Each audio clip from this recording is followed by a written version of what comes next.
What's up, my ninjas? It is Strident here, and it seems like I'm on a roll with all this game speak and all these thoughts on video games and whatnot, but I figure, I only do it every once in a while, so here you go. As you all know, I am a huge uber geek fan of Tekken. Um, Back in the day, my two favorite fighting games were Tekken and Street Fighter. Street Fighter was the number one, Tekken was the number two. Then a genius named Yoshinori Ono somehow came on board and created Street Fighter 4 and screwed up my love for Street Fighter. So Street Fighter is in the can, and as far as I'm concerned, the franchise doesn't really go past Street Fighter 3 Third Strike, and Tekken has taken the crown and is back to being my first favorite. Um, I've been playing Tekken since the very first game. I literally walked off the Virtua Fighter 2 arcade machine and walked onto a Tekken arcade machine, and I haven't stopped since. But Tekken has progressively gotten crazier and crazier and more awesome, but the one area in which the game seems to lack is creative bosses. The final bosses in most fighting games need to be something that we can fight, that we can throw down with, something that, like, the end result is amazing. When you play Street Fighter 3 Third Strike, you fight Gil. If you win, usually it's an epic battle. You fight in Marvel vs. Capcom, all those games. Fighting a ginormous boss is usually awesome. But those characters either can't block, or they actually have a block animation. Not like this son of a bitch right here. Now, I don't know when and where the idea became cool to have a boss that doesn't actually physically block. And then you give us this force field magic bullshit where he can hit us while we're attacking him, and he never actually has to block, but he never actually physically blocks. That's cheap. It's not fun. It's not like a test of skill. It's cheap. And for those of you who think you're badass because you figured out a glitch to beat this boss, because you found the one move that he doesn't track or whatever, or somehow doesn't, block, that's not badass. We were being cheated, which is why you had to find a one move to beat him. So what I'm asking, Harada-san, I'm talking to you. Hopefully you see this. Take it back to the old days. Tekken was always cool. But it was better before these ginormous bosses that just don't make sense. Even the way they take damage, like Nancy, for instance. You hit Nancy with your unblockable 4 times and she's still alive.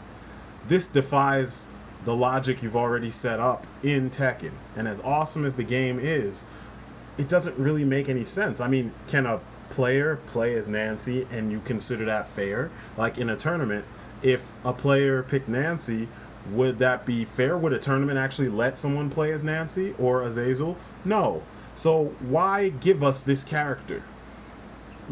I say we needed to go back to the old days where you had a boss that you couldn't play as that took damage relatively close to, the other characters. And even if they didn't, you could still counter, you could still parry, you could still throw them, you could still, getting these things off would be difficult, but you could still do these, attacks to the characters without being impaired, because that's just the nature of the fight.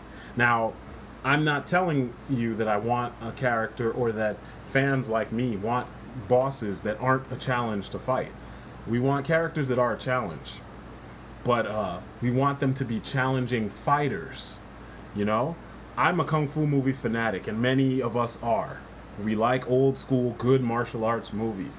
Even the more fantastical wuxia based, or fantasy based, for those of you who don't know, the fantasy based martial arts movies like Iron Monkey, like Comet, Butterfly, and Sword, or even Wing Chun had some fantasy to it. So, I'm saying we want bosses that we can have memorable fights to. Tekken has always shown us the other side of, how martial arts works, the dark side of martial arts. A lot of characters get possessed. Your storylines are awesome. Characters that traditionally would be the hero are the villain in Tekken, and I love that. I love it. I want to have fights that are memorable, that remind me of the classic kung fu movies that, or martial arts movies that you know, stand out in everybody's mind. You know, fights like the end fight between Benny the Jet Urquidez and Jackie Chan in Wheels on Meals. It's a classic fight.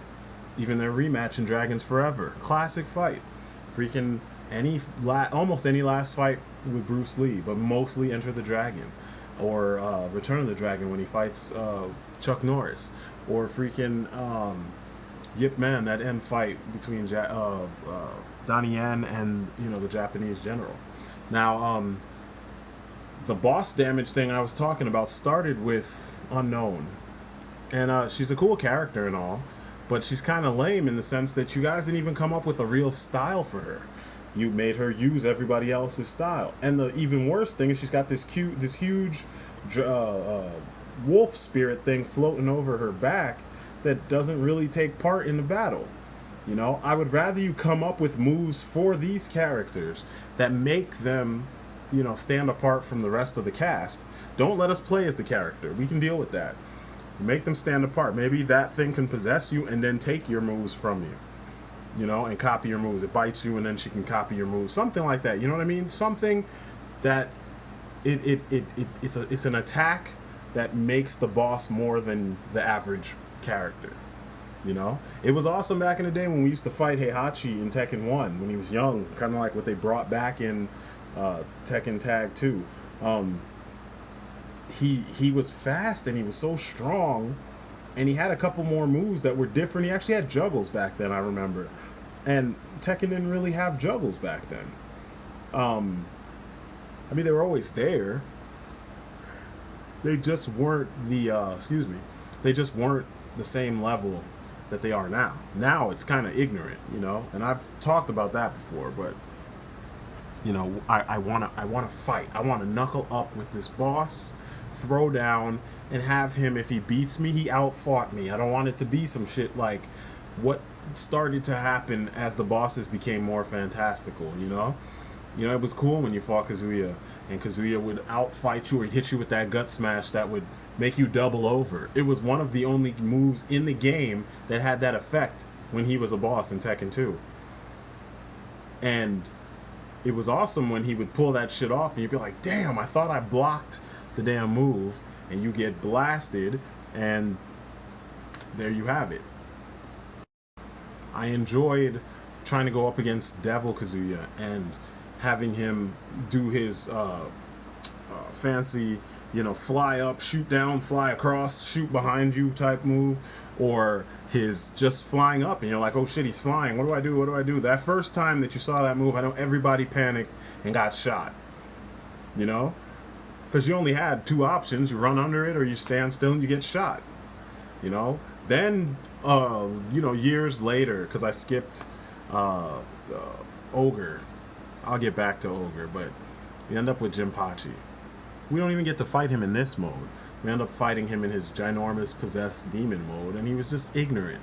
I mean, and we learned how to destroy him. It's not like he was impossible to beat, but what I'm saying is, I would have rather had him be a powerful martial artist and less of a Dragon Ball Z character thrown in for the sake of having variety in the villains in Tekken. Jin, I always knew Jin was going to be a boss because they kept changing his style. And he had no personality, and his plot was really simple: avenge your mom. You avenged your mom the first time out, so he had to do something. And then the fact that he had this devil gene, it was just like he was destined to be a villain. So, you know, I enjoy fighting him. Keep him like how he is. He's strong, he's extremely powerful, and he has some moves that really level the playing field. That's the kind of boss that's worth being in a fighting game. Don't get all Capcom on us and put Seth in your games and have, you know, your players just getting raped because you were too lazy to actually come up with real martial arts to go with these awesome designs. I mean, Harada, your team is one of the best. You guys are top notch. You guys have the fighting game stuff on lock. So I'm just imploring you, give us a worthy boss. You know, a worthy boss. Please do not in Namco's version of the crossover, it'd be Tekken Cross Street Fighter. do not give us a bullshit last boss. In Tekken Tag 2, please do not give us a bullshit last boss. And when I say bullshit, I'm talking don't give us Azazel again, or anything even remotely like Azazel.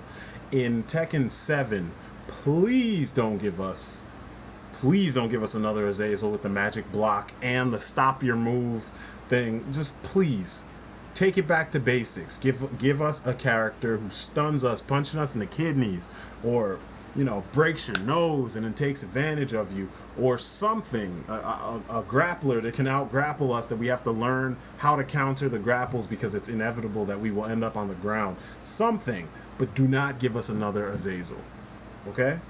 That's pretty much the majority of what I'm saying, I don't want to have to not have a fighting game to play, because unlike what many people say when they say fighting games have just come back because of Street Fighter. Like, Tekken's been around the whole time. Bloody Roar been around the whole time. All those Street Fighter games, we still played them in tournaments while the mainstream was waiting for a new one to play because they're too trendy to just play the good shit that was already out. So when I say, these are the hardcore people talking to, I'm talking to the people that I hang out with. These are people who have been to EVO, who don't feel it like they used to because of how corporate it's become. These are people who, we still play it in the arcades at Atlantic City. We still play it at the arcades in New York. We still play it in the arcades in New Jersey.